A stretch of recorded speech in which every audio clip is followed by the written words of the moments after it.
here she is. Got it back home. So obviously I didn't do the Enduro GP. Bike turned up like the day before in Wales, so we got that. Just went and did some PR stuff on the bike, which obviously I rode the bike in Italy. Went to Sweet Lamb in Wales and had a ride on it, and it felt really good on the grass, but in my opinion you don't really get a feel of a bike unless you get it back home and ride it in your normal tracks and conditions. So got it back home. I nipped up the forest the other night on it, so all I've done to it is put my taller seat on. So that's off the motocross bike. The tank's different, but it does cook in, but it's not hooked in at the minute. But anyway, I've put the module on it off my motocross bike, just so I can change mapping and have a play around with that. Suspension's bog stock standard. I went 3 turns of preload on the shock when I got the bike, just because in Italy that's what I did. I've not touched a click on it.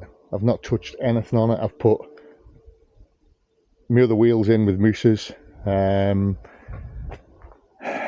the only thing I've changed is handlebars. I put my Renthal 821 bars on it. So tall seat, Renthal bars, mousses, that's it. I took it up the woods the other night. I had my camera with me actually, but the memory card was full, and I couldn't really delete anything that was on it. So I'd ripped around the forest, did a sight and lap around there. I did a fast lap and went 2 seconds quicker than I've ever gone before. That's on me cross-country bike, my 350 KTM, anything that I've been up there on. The conditions when I was up there on my other bike were exactly the same. I set off in 3rd gear, because that's what I do on that track, and did the whole test in 3rd gear, which is really tight woods and then a few little faster bits of woods. So that was really surprising. Then I rode it over the hills, a few little hard enduro parts, rode down in some grass fields on a hillside that were really, really good. Bike again was incredible. So I had a really good feel off it, really. I was like, you know what, this thing's brilliant, more so than I thought in Italy. In Italy I knew it was good, but I didn't realise how good until obviously I got it here. Then the thing that really put it in my head how good the bike was, I went up one of the trails at one of the green lanes over here. It's quite rocky, it's fast up through the woods, it's rocky. I got it into 5th gear and I was pretty much flat out up there, and the thing was going as straight as a die. Then I went down some hard trails on rocks, back up that, and honestly,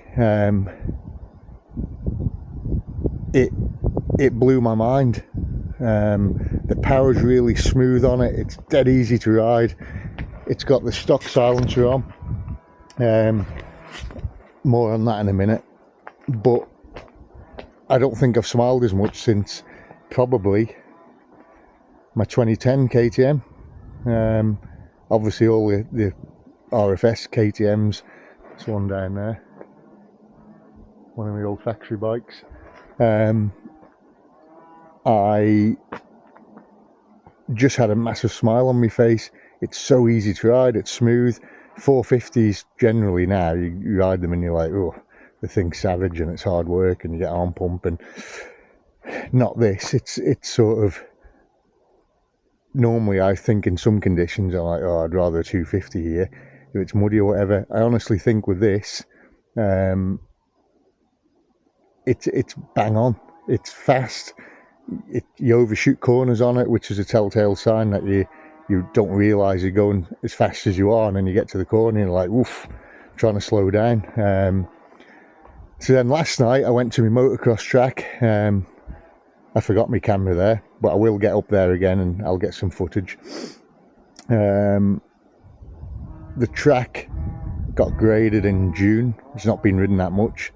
I think my fastest lap was like a 1:16.9 on my Lit Pro.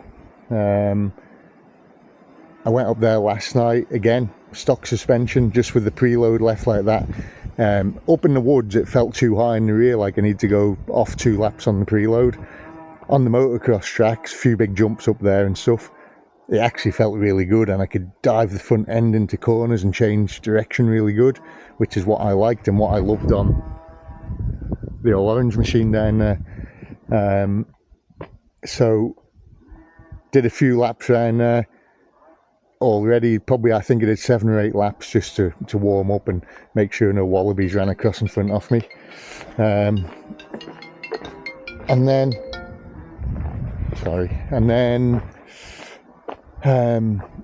what happened then? Yeah, looked at the times. I'd already beat the time that the quickest I've ever done round on that track, on that layout. And then at the end, I did a few hot laps around there.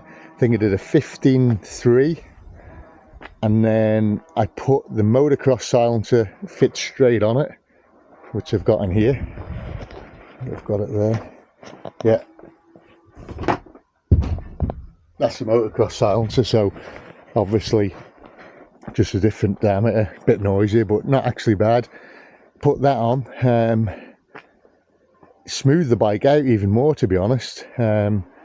It's definitely easier to ride with the Enduro exhaust on. You can ride it hard.